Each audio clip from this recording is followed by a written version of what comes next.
Erev Tov Lekoulam. Merci d'être là. Et puis, il y aura des connexions au fur et à mesure. Ça va, ça vient. L'essentiel, c'est de cheminer. Donc, on va cheminer avec les connexions. Cette paracha que nous allons partager ce soir est la dernière paracha qui se déroule la deuxième année de la sortie d'Égypte. Parce qu'à partir de la semaine prochaine, nous évoquons les péripéties de la fin des 40 ans dans le désert. Donc, on va évoquer le décès de Myriam, on évoquera également le départ malheureux de Aaron, et Moïse ne décède qu'à la fin de la Torah dans la paracha de Zotabracha. Mais la paracha d'aujourd'hui de Korach, qui évoque toute la rébellion du cousin de Moshe Rabbeinu, se déroule la deuxième année. La deuxième année. Deuxième année où l'on évoque effectivement toute cette rébellion et on évoque, et je vais commencer par cela, deux choses.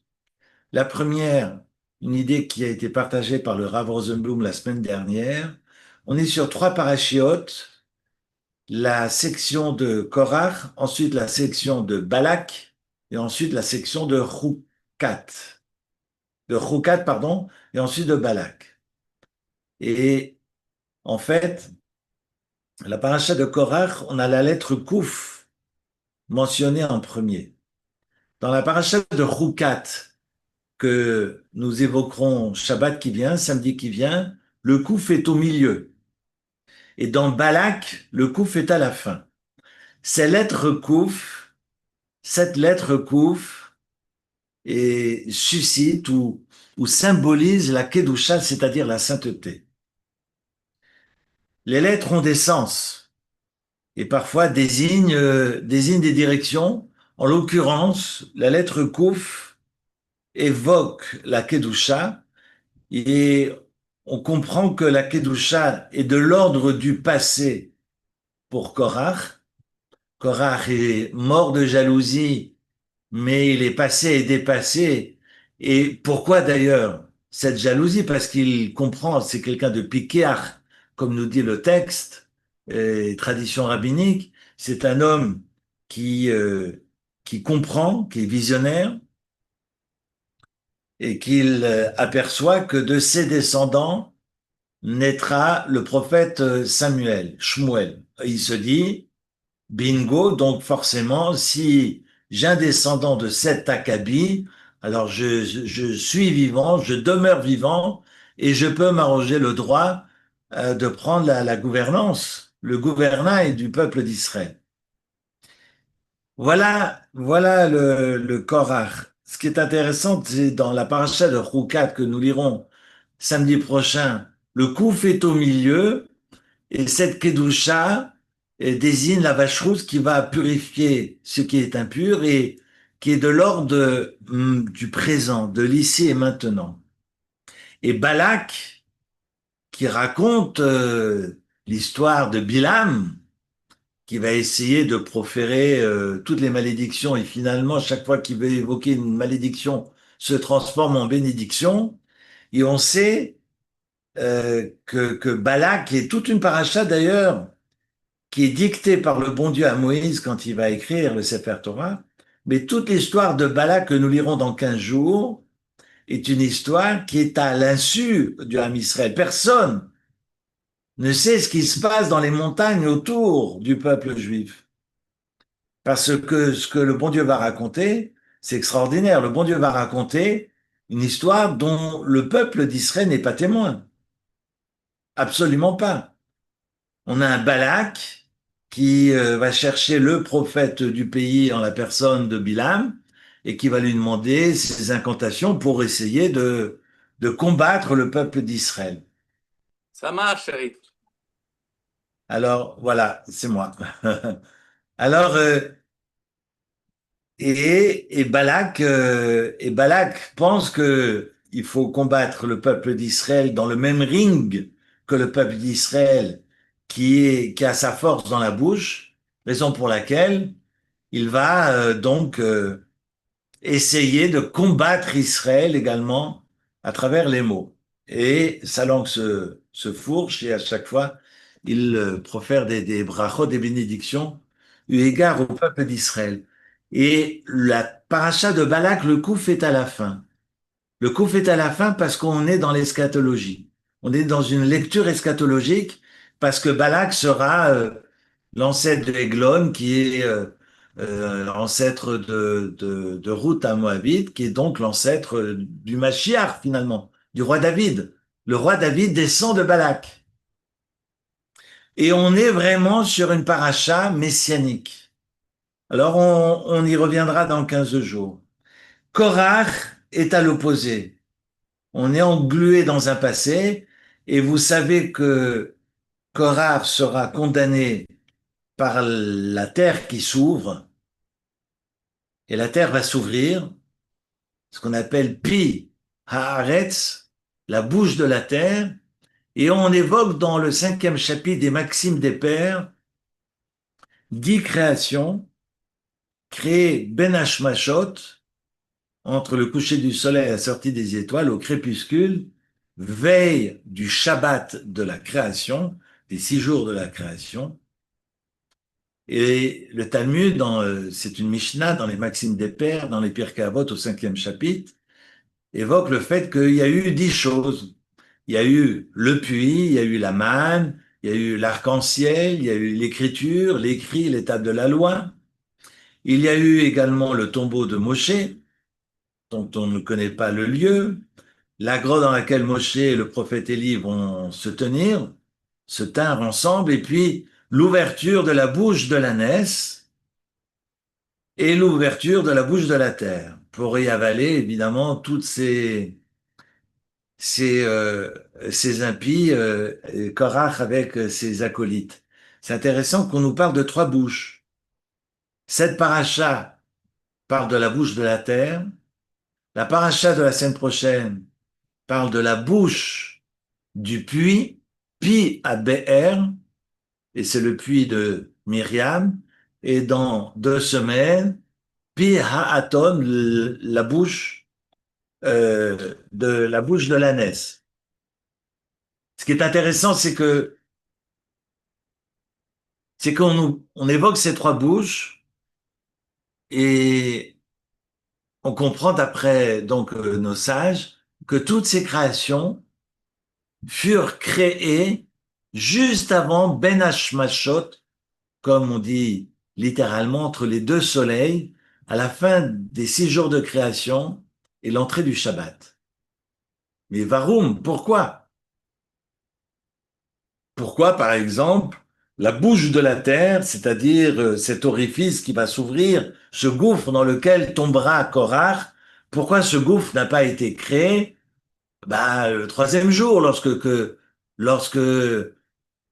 le 4e, lorsque Dieu va créer Taché Haaretz déchets, lorsque le bon Dieu crée les corps terrestres, et on peut penser à ce moment-là, ça s'y prête bien que Dieu crée à ce moment-là cet orifice dans la terre où tomberont Korach et ses acolytes.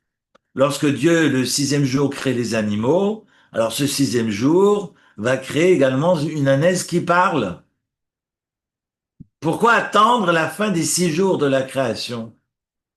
En quoi ces éléments qu'on a mentionnés doivent être écartés des 6 jours de la création et sont créés juste à l'entrée du Shabbat?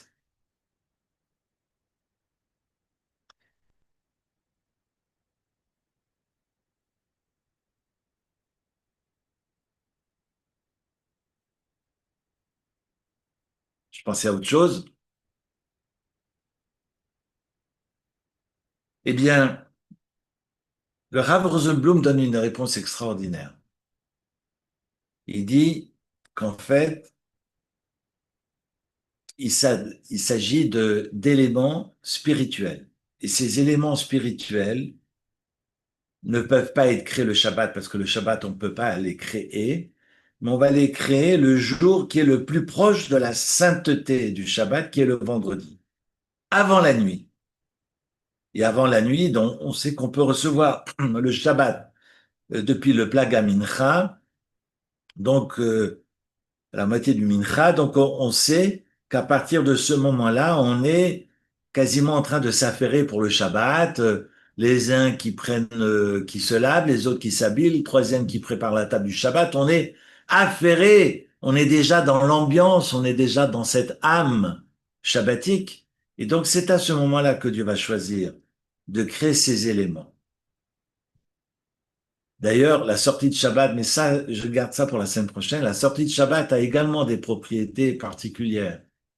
Parce que le repas que l'on mange après la sortie de Shabbat a des propriétés, a des spécificités, et ce repas n'est pas du même ordre que les autres repas de la semaine. On n'est plus dans le Shabbat, on entre dans le temps du profane, mais pour autant, la sortie de Shabbat demeure, c'est ces lumières, ces restes shabbatiques qui saupoudrent finalement ces temps qui ont dépassé le Shabbat lui-même. Et on a donc un avant-Shabbat qui a le goût du Shabbat et un après-Shabbat qui a encore le goût du Shabbat. Mais c'est à ce moment-là, ce temps de spiritualité, que Dieu va créer ces 10 éléments, dont ces trois bouches, la bouche de la terre, la bouche du puits et la bouche de l'ânesse. Vous allez me dire, évidemment, la bouche de l'ânesse, la parole est un élément spirituel, est une chose spirituelle. Ah, c'est vrai que depuis que l'ânesse a parlé, il y a beaucoup de gens qui parlent, mais ça, c'est une autre question. Je ne veux pas maintenant faire de l'humour, je vais essayer de rester concentré. Mais on évoquera cette question autour de la parole de l'ânesse dans 15 jours. Mais on est effectivement sur des éléments comme la manne, qui ne souffre d'aucun déchet, parce que la manne était totalement digérée, et on est sur des éléments spirituels, uniquement spirituels, parce que la parole est spirituelle. On le voit quand Dieu insuffle la vie dans les narines d'Adam, c'est marqué ce souffle vivant, c'est ce souffle parlant, nous dit le Targum Onkelos, parce que la parole est spirituelle. Et l'homme a de plus que l'animal la parole, raison pour laquelle on doit veiller à ce qui sort de notre bouche. Alors, la paracha de Korach arrive juste après cette section qui évoque les tzitzit. Raison pour laquelle j'ai partagé avec vous un texte vendredi sur cette question de la Kedusha. Parce que nous terminions le texte de la semaine dernière, et je vous relis les derniers mots, afin que vous vous souveniez, sitem et kom mitzvotai, et que vous fassiez tous mes commandements, vitem kedoshim l'Elohechem, et que vous soyez saints pour votre Dieu. Et Korach, regardez, il vient se plaindre et vient dire à Moïse, pourquoi tu t'élèves au-dessus de nous? Regardez, au chapitre 16, et je crois qu'il s'agit du verset 2, il y a trop de feuilles chez moi, non, verset 3, Vayikalu al Moshe val Aaron, et donc ils vont s'assembler autour de Moïse et de Aaron pour se plaindre. Vayomro alehem, et puis il leur dit, Rav lachem, c'est trop pour vous. De surcroît, si toi, Moïse, t'es le guide d'Israël, la Kehuna, la prêtrise, aurait dû être attribuée à une personne extérieure à ta propre famille. À ton cousin, par exemple. Je prends un exemple. Au purement hasard.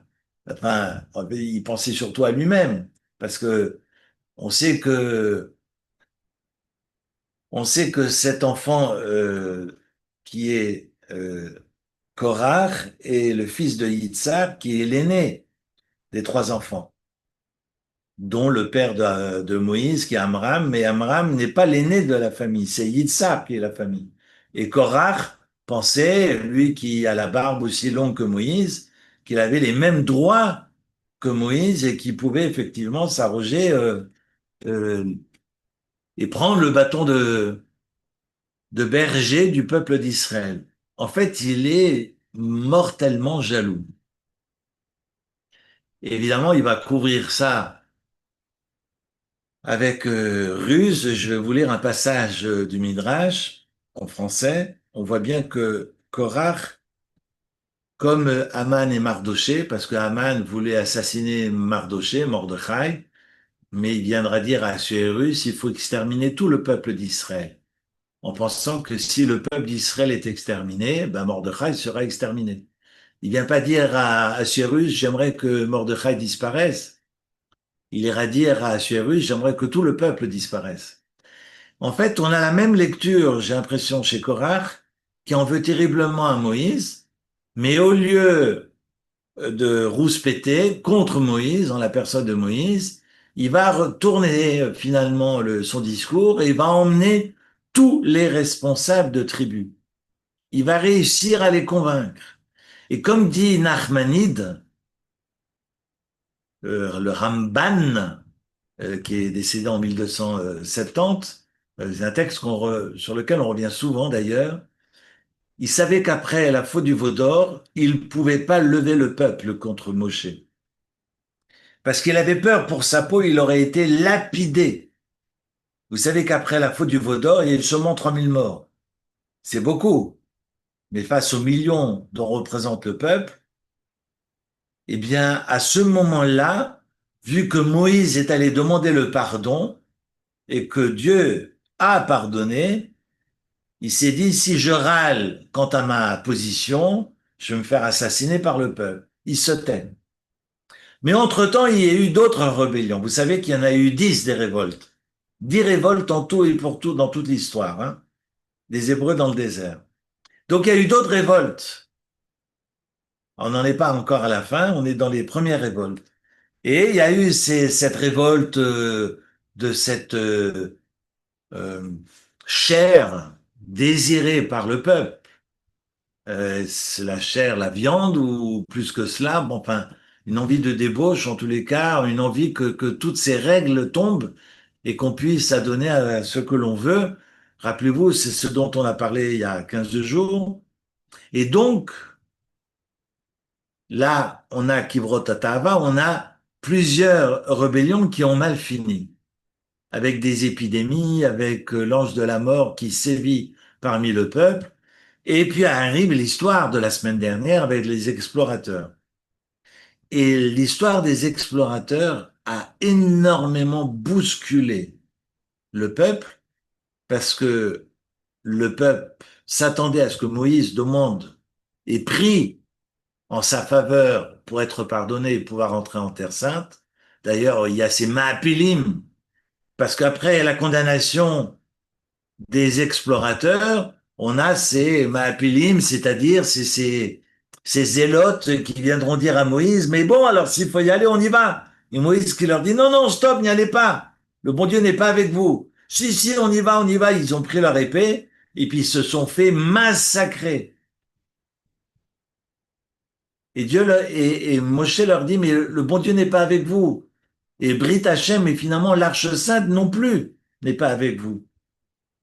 Il y a eu beaucoup de mouvements comme des Maapilim dans l'histoire juive. Mais quand le bon Dieu n'est pas avec les Bnei Israël, le bon Dieu n'est pas avec les Bnei Israël. On n'a pas à le faire. Moshe leur a défendu. Mais le peuple, à ce moment-là, en tous les cas, dans l'esprit de Korah, dans la lecture de Nachmanide, ben, s'attendait à ce que Moïse demande le pardon. Il n'a pas demandé le pardon. Et tout le peuple est condamné à demeurer 38 ans supplémentaires dans le désert. Et ces hommes entre 20 ans et 60 ans n'entreront pas en Terre Sainte. Et la Korah dit, bingo, si j'ose dire, c'est le moment.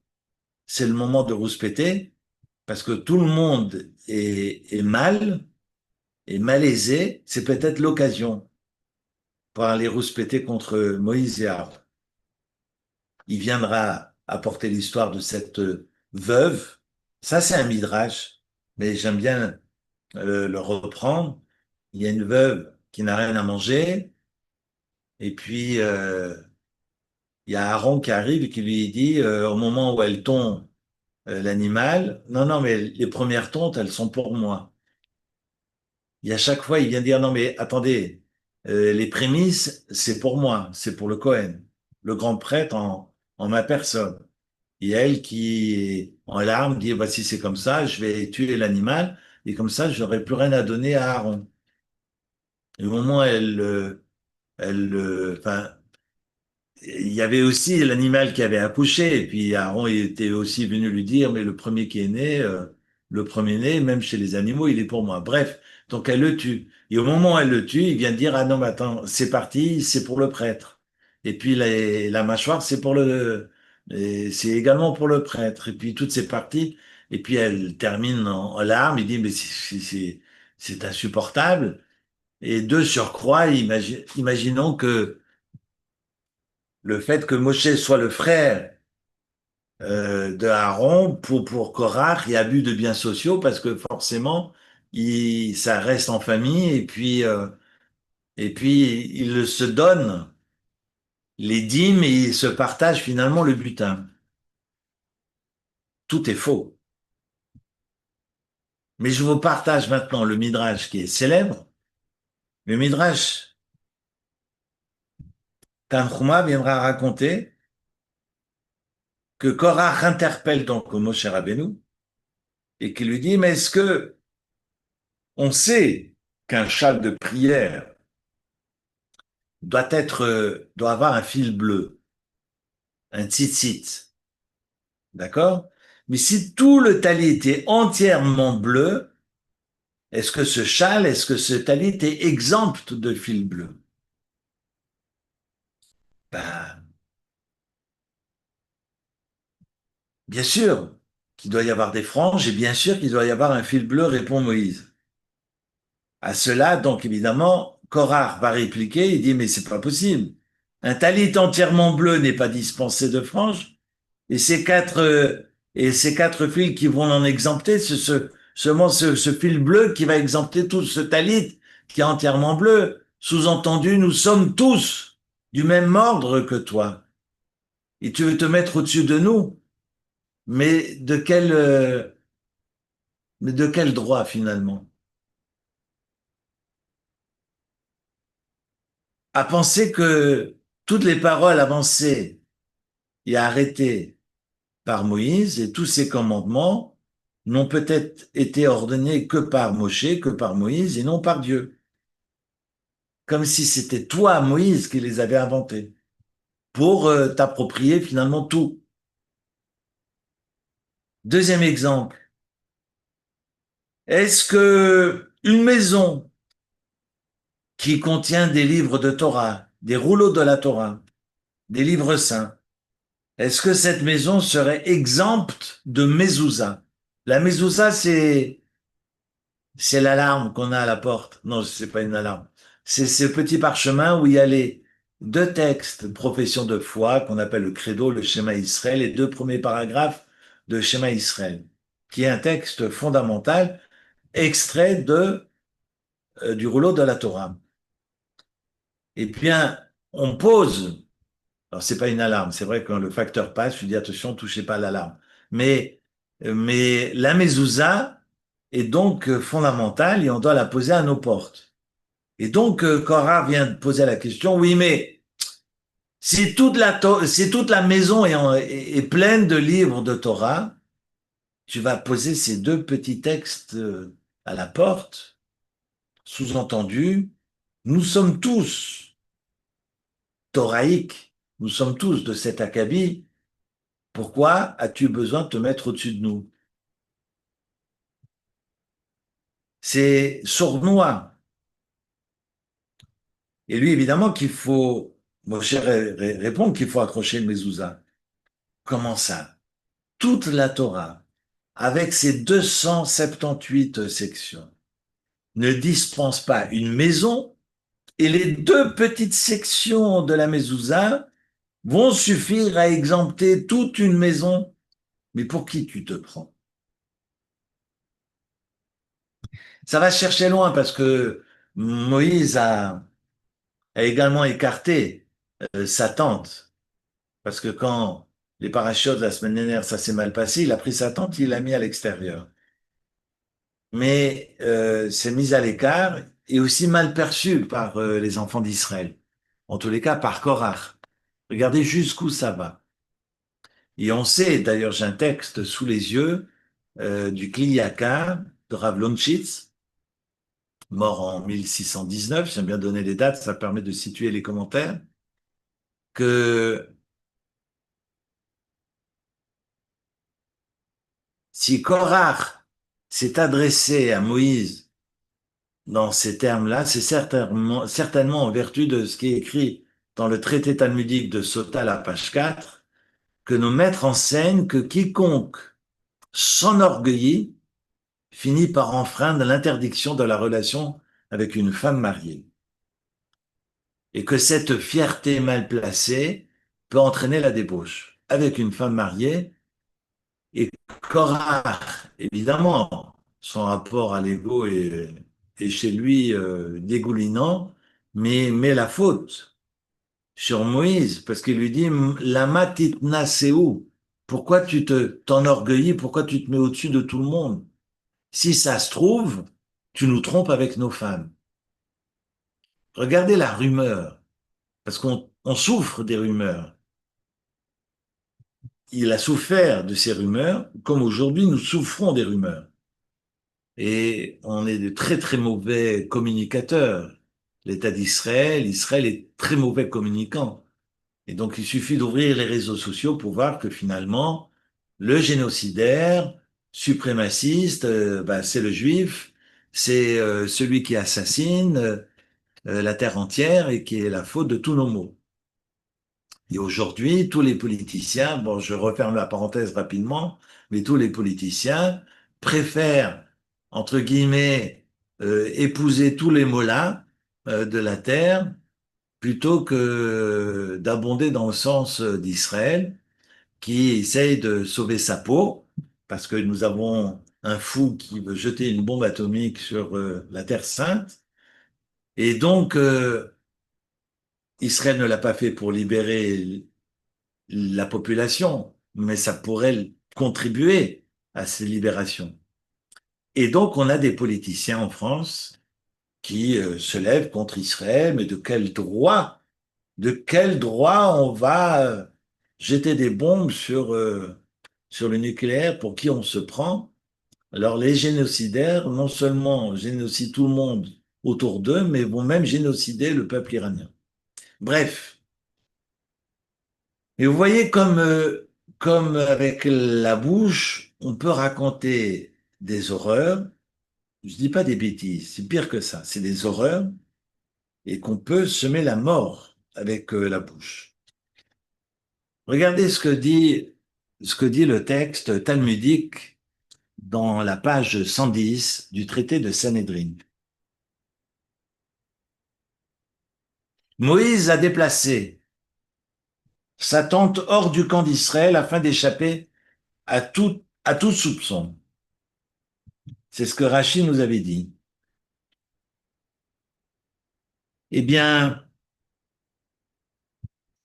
des commentaires diront, alors il y a différentes lectures, littérales, pas littérales, en l'occurrence le Marcha, qui explique que l'accusation de Korah découle du fait que Moïse s'était séparé de sa femme à la demande du bon Dieu, et que ceux qui ont raillé vont proclamer qu'il était impossible pour un mortel, pour le commun de mortels, de s'abstenir de toute relation conjugale, et donc forcément Moïse avait des relations extra-conjugales. Vous vous rendez compte? Quelle accusation. Et comme je vous disais, et c'est repris dans le Kliyakar, l'arrogance conduit inévitablement à l'adultère, et donc forcément, on accuse Moïse de cette arrogance, et dans la mesure où Korach et ses partisans accusaient Moïse de prendre le pouvoir avec arrogance et de s'élever au-dessus du peuple, ils allèrent jusqu'à renforcer finalement cette allégation complètement folle en l'accusant de la faute qui lui est associée, c'est-à-dire l'adultère. D'autres commentateurs vont interpréter l'accusation au sens figuré, et c'est pas mieux. Au sens figuré, le Shla Kadosh, Rav Horovitz, alors je vous donne son explication très rapidement, va expliquer une femme qui est formellement soupçonnée d'adultère, ce qu'on appelle la sota, doit se rendre au temple, où c'est le prêtre qui va lui confier, lui administrer ces fameux eaux amères. Et donc, on le sait, c'est un texte que nous avons lu il y a quelques semaines dans la paracha de Nassau. Et si elle est innocente, elle survivra, elle sera féconde, sinon elle mourra. Et les ennemis donc de Moïse vont accuser Moshe, accuser Moïse d'avoir délibérément nommé son frère à la grande prêtrise, à la Keuna, et ainsi que ses neveux, donc les enfants de Aaron, afin qu'ils puissent le couvrir s'il devenait un adultère présumé. Vous vous rendez compte jusqu'où va la rumeur? C'est terrible. Et Moïse dira, mais je n'ai même pas pris le lacet d'une chaussure à ce peuple. Je n'aurais rien pris. Et puis il évoque l'idée même de l'âne sur lequel il a promené sa femme et ses enfants. C'est un âne qui était le sien, qui n'avait même pas emprunté aux tribus. Et toutes les tribus ont... du fait aussi, parce que c'est un texte que nous lirons dans pas longtemps, non, que nous avions déjà lu, lorsque le peuple a demandé aux femmes de donner leurs bijoux pour le veau d'or, les femmes ont refusé. Et quand Moïse a demandé aux femmes de donner leurs bijoux pour fabriquer les éléments du sanctuaire, elles ont toutes donné avec joie et ferveur. Et donc les maris étaient évidemment dans ce doute terrible. Et moi, j'ai envie de dire que c'est difficile de s'élever, mais de chuter ou de faire chuter, de faire tomber, c'est très facile. Alors évidemment, je fais le distinguo avec les Havdil, avec un certain abbé qui a commis des horreurs dont on a parlé dans la presse. C'est pas parce que je suis dans la générosité et que je fais du bien autour de moi et que l'hiver 54 a permis à beaucoup de déceler, d'avoir un toit pour l'hiver, que ça nous donne les droits d'abuser des personnes autour de soi. Dieu préserve, Hachem Ishmor. Mais on voit bien que Moïse, justement, écarte sa tente juste pour qu'on n'aille pas l'accuser d'une quelconque... Et vous voyez, quoi qu'on fasse, mais même cet isolement, en tous les cas, le fait qu'il ait pris de la distance, cette distanciation, est perçue de travers par le peuple. En tous les cas, par Korach et ses acolytes. Donc, quoi qu'on fasse, quelqu'un qui veut faire du mal, il pourra faire du mal. Vous allez me poser la question, mais comment se fait-il qu'on ait envie de faire du mal? Ben, on fait du mal quand on est mal dans sa peau. C'est quelqu'un qui est bien dans sa peau n'ira pas chercher à faire du mal autour de lui, autour d'elle. Mais quelqu'un qui est mal dans sa peau ou quelqu'une qui est mal dans sa peau, ben, minera le terrain autour parce que, évidemment, ça va réconforter de savoir que c'est malheureux chez les autres. Ça va finalement compenser son mal-être.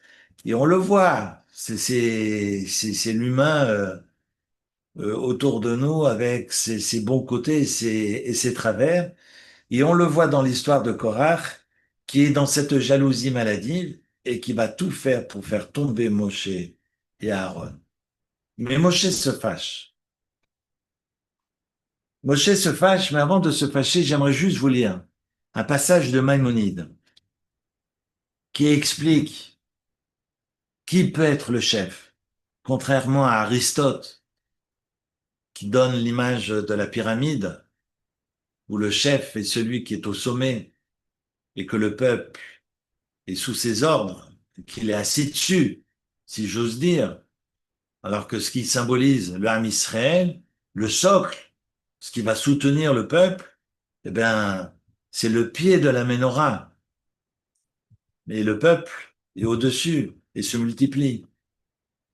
C'est lui qui porte, c'est lui qui endosse les responsabilités. Il doit forcément être dans cette humilité, sinon il ne peut diriger le Ham. Et Maïmonide décrit dans les lois des rois au chapitre 2, tout comme la Torah lui confère des grands honneurs et oblige chacun à le révérer, elle ordonne également au roi d'être modeste, d'être humble, du plus profond de son cœur. Il ne traitera pas non plus Israël avec une arrogance démesurée. Il devra être indulgent, compatissant vers les petits comme les grands, se consacrant à leur bien-être et à leur prospérité. Le roi devra respecter la dignité de chacune et chacun, même des plus humbles. Lorsqu'il s'adressera au peuple, en tant que communauté, il devra parler avec douceur. Il devra toujours se conduire lui-même avec une grande humilité. Personne n'est plus grand que Moïse, notre maître. Pourtant, il dit, que sommes-nous? Ce n'est pas contre nous que sont dirigées vos plaintes.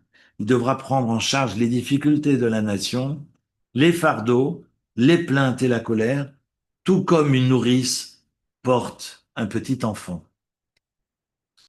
C'est les lois sur les rois de Maïmonide au chapitre 2. C'est extraordinaire. On voit combien c'est pas simple de diriger l'armée Israël. Et Moshe demande à ce qu'on sévisse. À ce qu'on sévisse, non pas qu'il a la haine de Korach, parce que Moïse n'a la haine de personne, mais il veut pas que la contagion finalement se développe, et il faut absolument que la terre s'ouvre pour Korach pour que le mal cesse aussitôt.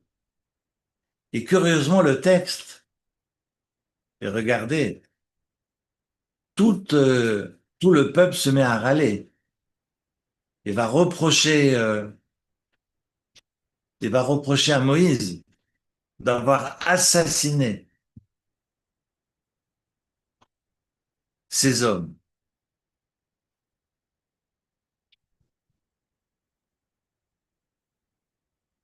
Je voulais juste le verset 6 du chapitre 17, c'est marqué que toute la communauté va donc récriminer Moshe et Aaron. Vayilonu aladat bnei Israël mimachorat al Moshe val Aaron, atem amitem et am Hashem. C'est vous qui avez fait mourir le peuple d'Israël, le peuple de Dieu. Et là, évidemment, on va avoir la même réaction. On est face à Moïse et à Aaron complètement dépités qui se jettent sur leur face. Et Dieu dira à Moïse, comme il l'a fait la première fois avec Korach, écarte-toi, je les extermine. La première fois, Moïse a dit, tu peux pas les exterminer et punir tout un peuple à cause d'un homme. Évidemment, Dieu acquiesce et donc va condamner Korach et ses acolytes. Encore une fois, au chapitre 17, verset 10, enlevez-vous du milieu de cette communauté, je vais les détruire tout de suite. Et là, Moïse a changé d'attitude. Il ne dit pas au bon Dieu, non, non, non, ne fais rien. Comment réagit-il? Je vais sauver leur peau, mais je vais demander à Aaron de prendre l'encensoir, de mettre du feu depuis l'autel, de placer cet encens et de foncer rapidement vers la communauté pour justement arrêter la plaie qui a commencé. Et c'est ce qu'il va faire. Il va se tenir entre les morts et les vivants, et la plaie va s'arrêter. Ceux qui moururent, nous dit le verset 14, furent de 14 700 personnes, indépendamment des morts de Korach. Vayashov à Aaron, et on termine avec ce verset 15, Aaron retourne vers Moïse. Il retourne vers Moïse parce que Dieu se tient avec Moïse. Nous raconte nos sages. On a un texte talmudique magnifique à la Shabbat, un traité talmudique de Shabbat, à la page 89, où l'ange de la mort viendra révéler à Moïse qu'il y a une seule manière pour se sauver de la mort. C'est intéressant que c'est l'ange de la mort qui donne le truc pour ne pas mourir. C'est l'encens, c'est le ktoret. On sait que le kétoret, les parfums qu'on vient brûler, qu'on retrouve dans les autres traditions religieuses, mais en tous les cas, c'est la Torah qui nous l'enseigne, la première, eh bien, ces encens se représentent une offrande qui ne souffre d'aucune mort. Parce qu'on sait que dans toutes les offrandes, il faut abattre un animal. Dans le ktoret, non. Et le ktoret, ce sont des fragrances qu'on ira brûler dans l'intimité du Saint des Saints, et c'est qu'une seule personne qui peut le faire. Parce que quand on est dans cette sainteté par excellence, eh bien, il n'y a que dans l'intimité et le silence du Kodesh Kodashim, du Saint des Saints, que l'on peut opérer. Dieu, comme dit Rav Shaul Levi Bochko, le bon Dieu n'aime pas le show, n'aime pas le spectacle. Et ce ktoret ne peut se brûler que dans l'intimité du Saint des Saints. Avec la religion et le show se marient difficilement ensemble dans la tradition juive. Il n'y a pas de spectacle possible. Et c'est intéressant, c'est que si ça représente finalement la relation idyllique entre l'homme et Dieu, qui ne passe pas par la cassure de l'abattage d'un animal, eh bien, c'est cette offrande-là qui peut combattre. Donc, autant l'offrande que la lecture de cette offrande, parce qu'aujourd'hui, on ne peut plus la porter. Mais on récite cette offrande. Et on a des histoires dans le Talmud où des maîtres ont récité le Ktoret. Ktoret, ce sont les fragrances, ce sont ces encens. C'est le terme en hébreu. Ce Ketoret, K-E-T-O-R-E-T, cette récitation du Ktoret qui a fait, qui a arrêté des épidémies dans l'histoire juive. Alors pourquoi? Parce que l'ange de la mort vient enseigner à l'homme que lorsque il est en mesure de briser les limites et les frontières de sa vie, il peut vaincre. Il peut vaincre la mort. Quand il va au-delà et qu'il arrive à triompher de lui-même et qu'il peut finalement faire fi de sa vie pour accomplir cette mission sacrée de dépassement, de briser les frontières qui l'entourent et qu'il accepte finalement d'aller se rendre là où la vie et la mort se confondent, alors l'ange de la mort s'incline. Et c'est un très beau texte de Rachel Levi Bochko que je partage avec vous. Et c'est la raison pour laquelle l'ange de la mort a dévoilé ce secret pour dire qu'il n'y a qu'une seule solution, c'est triompher de soi.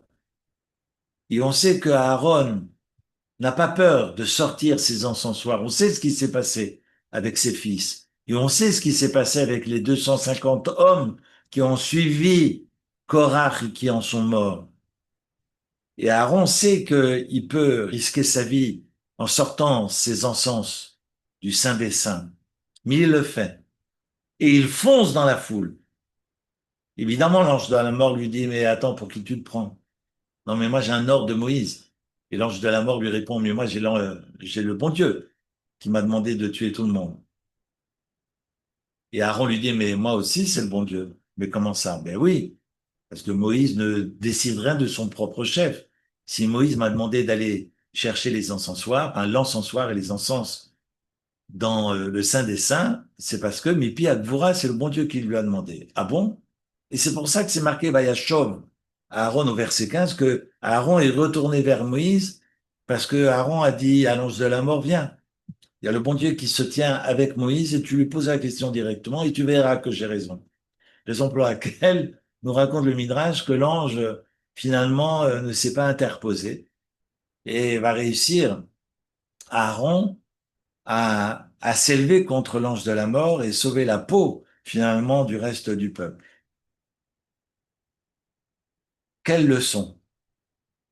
Quelle leçon d'humilité de la part de Aaron et surtout de la part de Moïse, qui ne font pas qui ne font pas dans le matu vu et qui nous apprennent ce que représente la force de l'humilité et la force de la parole. Combien il est difficile d'être un chef